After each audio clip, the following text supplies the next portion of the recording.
Good afternoon. My name is Chris Koch and I will be representing Group 3 as we discuss the Indian healthcare system and the forces of innovation.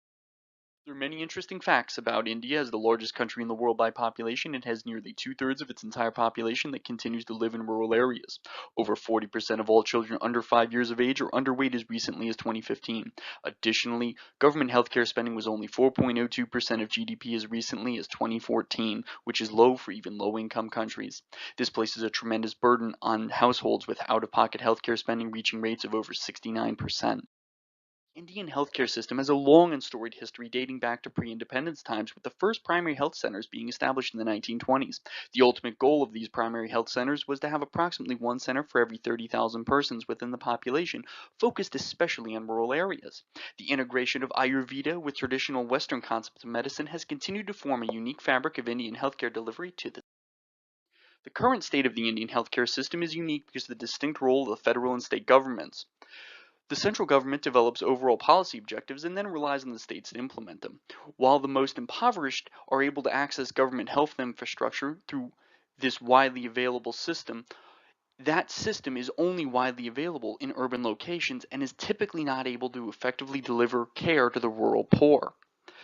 While the publicly financed health insurance system would in principle allow all citizens to be covered under a tax-financed public system, there are many bottlenecks which limit access to many of these services, which compels a large number of people within households to seek private care. It is in this way that the very high out-of-pocket costs hit those who are least able to afford it. You can see the Indian healthcare system has well-reported and well-structured lines of authority and direct report. However, while this system might look good on paper, it's not how it works in practice. As recently as 2014, less than 20% of the total population was covered by any form of health insurance.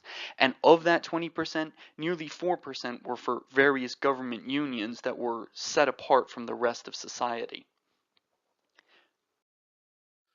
There are many different strengths that can be seen within the Indian healthcare system, including public hospitals, which offer free care to all, and private hospitals, which offer high quality care at a fraction of the cost seen in other countries like the United States. The funding and financing of healthcare within industry is also viewed as a national priority, with private insurance, which is growing rapidly, even if it is small. There is also the ability to have accountability within the government as it regulates the health insurance industry. There is a tremendous amount of technology, and the technology sector within India is growing rapidly, especially in urban areas. The government and public policy instruments are attempting to offer programs like the Community Health Insurance Program for the poor, which functions like Medicaid. However, there are many challenges. There's a significant shortage of healthcare workers, especially in rural areas of the country, which means that functional, free, state-owned hospital can be few and far between for the rural poor. Another challenge is that the government only spends 4.02% of its GDP on healthcare, as opposed to other countries like the United States, which spends around 18% of its total GDP on healthcare. When you put this together with high out-of-pocket costs and low wages, people are often forced to forego care or simply can't afford to purchase it.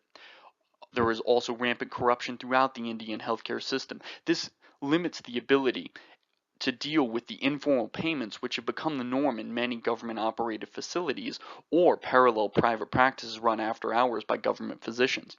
Currently, while there are a growing amount of technology, this has not actually entered the healthcare space and remains a problem, which is why people so often depend on folk healers.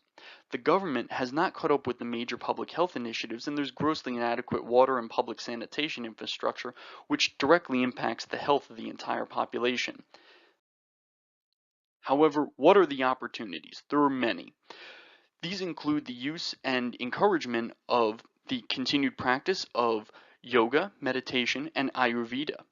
There are many opportunities for technology-focused solutions in India to access cheap care, as the internet can allow for nearly instantaneous communications between healthcare providers and clinics in response to healthcare crises. Thus, it's conceivable that using these newer technologies in telemedicine, overall staffing issues can be mitigated, especially in areas where travel is difficult.